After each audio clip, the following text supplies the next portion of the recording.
Bonjour et bienvenue à tous sur la chaîne Price Bank. Ravi de vous retrouver. Pour beaucoup d'entre nous, investir dans un ETF World constitue le cœur de notre portefeuille et un pilier incontournable de notre stratégie. Et que ce soit sur compte titre, sur PEA ou une assurance vie, ces ETF sont à la fois bien diversifiés, peu chers, accessibles à tous et ont su afficher jusque-là de belles performances en très grande partie portées par les 7 géants de la tech américaine.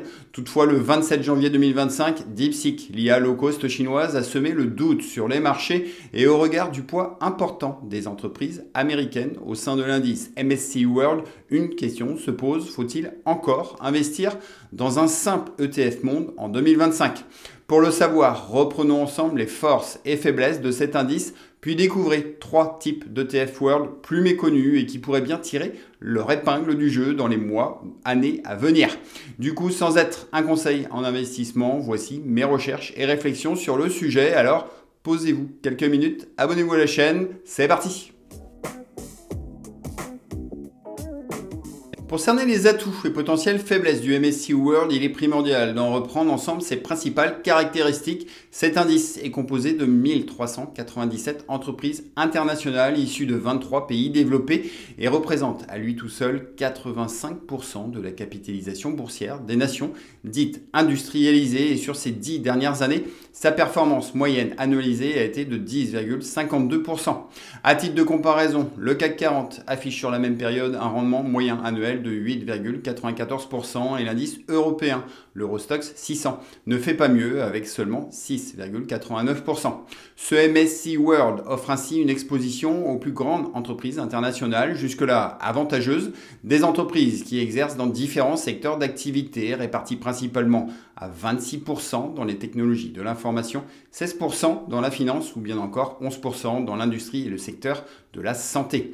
Cette diversification sectorielle est donc sur le papier plutôt positive. Toutefois, les valeurs américaines représentent à elles seules plus de 73% de l'indice. Les miettes sont ensuite partagées par le Japon, le Royaume-Uni et la France. Ce MSCI World n'est donc pas si world que cela, car ici vous n'avez aucune exposition aux pays émergents. La Chine, l'Inde ou bien encore le Brésil n'y sont pas représentés. Second reproche, le poids de chaque entreprise dépend de sa capitalisation boursière.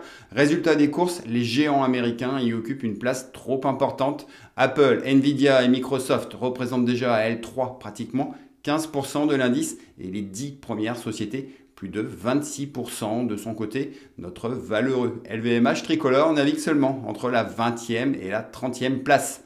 Au final, vous l'avez compris, quand tout va bien pour les géants de l'oncle Sam, eh bien tant mieux pour l'indice, tant mieux pour les investisseurs. Mais rappelez-vous que les arbres ne montent jamais jusqu'au ciel et que les performances passées ne préjugent en rien des performances futures. Et avant de voir les alternatives possibles à cet indice MSCI World, notez qu'il a toutefois le mérite d'être accessible dans de très nombreuses enveloppes. Par exemple, sur PEA, vous pouvez investir dans l'ETF CW8 de chez Amundi, un ETF synthétique capitalisant avec un encours de plus de 4 milliards d'euros, un prix de la part autour de 587 euros à l'heure où je réalise cette vidéo et des frais de gestion annuels de 0,38%. Ici, je vous donne uniquement le ticker de l'ETF, mais vous avez aussi à l'écran son nom et son code ISIN pour que vous puissiez effectuer facilement vos propres recherches sur Internet. Ensuite, et bien plus économique que le CW8, certains préfèrent désormais le WPEA de chez iShares, sorti en avril 2024 avec seulement 0,25% de frais de gestion. Maintenant, du côté du compte titre, bien plus d'ETF s'offrent à vous et généralement ils sont moins onéreux que ceux sur PEA, avec par exemple le iShares EUNL, un ETF à réplication physique avec un encours de plus de 93 milliards d'euros, c'est colossal, ou bien encore les deux ETF capitalisant LCWD et MWRD d'Amundi avec seulement 0,12% de frais de gestion, en sachant que ces deux derniers ETF sont présents également sur certains contrats d'assurance vie. Par exemple, Lucia Cardiff de chez assurancevie.com ou le contrat de chez Linksea vous permettront de capter le potentiel de performance de l'indice MSCI World et vous retrouverez en description tous nos guides et liens vers les meilleurs contrats du moment. Non, en synthèse ici, quelle que soit l'enveloppe choisie, investissez toujours sur le long terme, gardez la tête froide. La bourse comporte et comportera toujours des risques de perte en capital Pour le reste, si vous pensez que les valeurs américaines sont en 2025 bien trop représentées au sein du MSCI World, eh bien voici mes 3 alternatives pour optimiser la diversification de votre portefeuille. Alors vous le voyez, avec une action Nvidia valorisée actuellement plus de 40 fois son bénéfice ou plus de 30 fois chez Apple et Microsoft, la part accordée aux valeurs technologiques américaines au sein du traditionnel MSCI World semble aujourd'hui trop importante et de plus en plus risquée. Pour limiter cette surexposition, l'indice MSCI World Equal Weighted offre une alternative particulièrement intéressante. Ici, on retrouve toujours nos 1400 sociétés composant le MSCI World, mais elles sont cette fois-ci pondérées à parts égales. En clair, qu'il s'agisse d'Apple, de Nvidia, de Tesla ou bien d'une entreprise plus modeste, vous profitez ici d'une pondération qui ne tient pas compte de la capitalisation boursière de chaque entreprise. Non, la pondération se fait à parts égales et elle est réajustée chaque trimestre. Ce mécanisme permet ainsi de mieux lisser les performances et de réduire le poids des 10 plus grandes valeurs américaines qui pèsent désormais que 1% au lieu de 26% vu précédemment. Au final, les USA représentent désormais que 41% de l'indice au lieu de 74%. Et côté rendement sur ces 10 dernières années, l'indice EqualWeight affiche une performance moyenne annualisée de 7,11%. C'est donc historiquement moins qu'un ETF World classique, mais ayez en tête que si dans les mois ou années à venir, les valeurs technologiques américaines venaient à subir des corrections, eh bien cet indice encaisserait mécaniquement bien mieux les secousses. Du coup, si vous souhaitez aujourd'hui vous exposer à cet indice, vous pouvez investir sur compte titre et opter pour l'ETF MWEQ d'Invesco. Cet ETF capitalisant lancé en septembre 2024 est disponible notamment chez Trade Republic et Bourse Direct et le prix de la part tourne autour de 5 € avec des frais de gestion attractifs de seulement 0,20%.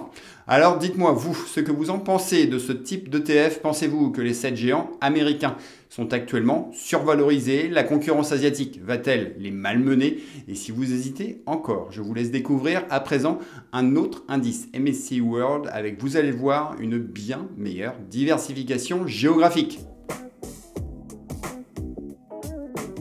Le MSCI All Country World Index ou ACWI pour les intimes permet de combler certaines lacunes de l'indice MSCI World en offrant à votre portefeuille une plus large diversification géographique et sectorielle. Cet ETF intègre toujours les entreprises des 23 pays développés composant le MSCI World, mais y ajoute ensuite les 24 pays émergents composant l'indice MSCI Emerging Market, dont notamment des entreprises asiatiques, Chine, Inde, Corée, Taïwan, mais aussi des sociétés d'Amérique latine et d'Afrique. Au final, avec cette fois-ci 2647 sociétés issues de 24 pays, cet indice représente à lui tout seul 85% de la capitalisation boursière mondiale. Dans le détail, les États-Unis trustent une nouvelle fois les meilleures places, mais on note dans le top 10 la présence du fabricant taïwanais de semi-conducteurs, l'entreprise TSMC. Ensuite, du côté des performances, cet indice ACWI affiche un rendement annualisé sur 10 ans de 9,79%, de belles performances dues en partie aux entreprises américaines, mais aussi à celles des marchés émergents qui ont profité en 2024 de la reprise économique mondiale qui a favorisé leurs exportations et dynamisé la consommation intérieure de certains pays asiatiques. Au final, et pour capter les performances de cet indice All Country, eh bien vous trouverez des ETF comme l'ETF IUSQ de chez iShares, un ETF physique et capitalisant avec un encours de plus de 16 milliards et un prix de la part autour de 88 € et des frais de gestion annuels de 0,20%. Plus économique, vous avez également l'ETF ACWE de chez SPDR avec ici seulement 0,12% de frais ou bien celui de chez Amundi qui se révèle en revanche bien plus gourmand en frais. En synthèse, ces 3 ETF ne sont certes pas éligibles au PEA. En revanche, comprenez qu'avec un seul de ces trackers au sein de votre compte titre, vous vous offrez sans peine et avec peu de frais une belle exposition mondiale avec le potentiel de performance des plus grandes entreprises des pays développés, mais aussi celles des pays émergents. Alors dites-moi en commentaire ce que vous en pensez de ce MSCI All Country.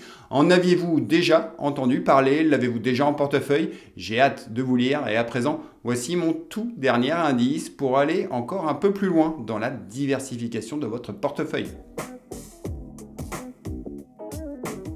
Le MSCI All Country World Investable Market, plus communément appelé ACWI IMI, pousse cette diversification, vous allez voir, encore plus loin. Cet indice reprend les grandes et moyennes capitalisations du MSCI ACWI, vu précédemment, mais y ajoute des entreprises dites de petite capitalisation, celles qu'on appelle communément les small caps, soit au final plus de 8600 entreprises dans des secteurs et des régions variées. Cet indice couvre ainsi 99% de la capitalisation boursière mondiale, oui, 99%, et sur ces 10 dernières années, cet indice a généré une performance annualisée de 9,55%, et vu les survalorisations actuelles des entreprises tech américaines, ce MSCI ACWI IMI peut donc constituer une alternative particulièrement séduisante à glisser dans son portefeuille. Pour investir dessus, toujours pas d'ETF éligible au PEA. En revanche, sur compte titre, vous avez l'ETF IMIE de chez SPDR avec seulement 0,17% de frais de gestion annuels. Et de cette manière, en un seul ETF, vous vous offrez une diversification complète, simple, économique, avec en prime une exposition aux petites capitalisations. Bon, sur ce les amis, donnez-moi vous votre avis sur cet indice et si vous jugez ce contenu utile et intéressant, grand merci à vous de venir liker cette vidéo et désormais, place à mon verdict final. Dans les 2 ou 3 années à venir, de nombreux événements pourraient provoquer une forte correction des marchés, tel qu'un conflit géopolitique, une intelligence artificielle qui ne tiendrait pas finalement toutes ces promesses, des entreprises américaines plus vulnérables ou un déclassement certain de l'Union européenne. Dans tous les cas, selon vos propres convictions et objectifs d'épargne, les 4 indices MSCI World que nous venons de balayer aujourd'hui sont des outils intéressants pour diversifier votre portefeuille à moindre frais. Et si on avait à résumer tout cela, eh bien retenez qu'en termes de simplicité, le MSCI World classique vous offre une exposition aux pays développés en favorisant les valeurs tech américaines, le tout avec un large choix en ETF accessible aussi bien sur PEA, compte titre et assurance vie. Ensuite, pour un portefeuille plus équilibré, le MSCI Equal Weight donne le même poids à chaque entreprise, permettant de réduire la domination des géants américains comme Apple ou Microsoft et de lisser aussi bien les risques que la performance. Après, pour s'offrir cette fois-ci une exposition plus internationale, bien plus globale, le MSCI All Country inclut les entreprises de 24 pays émergents avec leur potentiel de croissance respectif. Et enfin, la diversification ultime est possible via l'indice MSCI ACWI IMI qui couvre ici 99% de la capitalisation boursière mondiale en y ajoutant des small caps, des pays émergents et pays développés. Au final, cette liste d'ETF ne constitue en aucun cas un conseil en investissement, mais j'espère qu'elle vous aidera dans vos réflexions et stratégies d'investissement. Après, nous venons de le voir, si le PEA est aujourd'hui une enveloppe incontournable pour investir en bourse, notamment en raison de sa fiscalité avantageuse après 5 ans, en revanche, l'offre en ETF y est plus limitée et souvent plus onéreuse que sur compte titre. Pour cette raison, tâchez de mixer ce PEA avec un compte titre et une assurance vie et d'investir toujours sur le long terme et le plus régulièrement possible. Pour tout le reste, soyez patient, ne prenez pas peur à la moindre baisse des marchés. Et pour vous accompagner, nos outils épargne et crédit accessibles depuis notre club PBK vous aideront à optimiser vos finances personnelles, vous aideront à mieux savoir dans quoi investir selon votre propre situation et objectif d'épargne. Sur ces derniers conseils, à vous la parole. Dites-moi, vous, quelle est votre stratégie pour les 10, 20 ou 30 ans à venir? Dites-moi quel indice MSCI World vous attire le plus. J'ai hâte de vous lire et si vous avez apprécié ce contenu, eh bien, grand merci à vous de venir liker cette vidéo, de vous abonner à la chaîne et retenez qu'avec PriceBank, faites les bons choix pour votre argent, pour des finances qui vous ressemblent, comprises et assumées. Ciao les amis!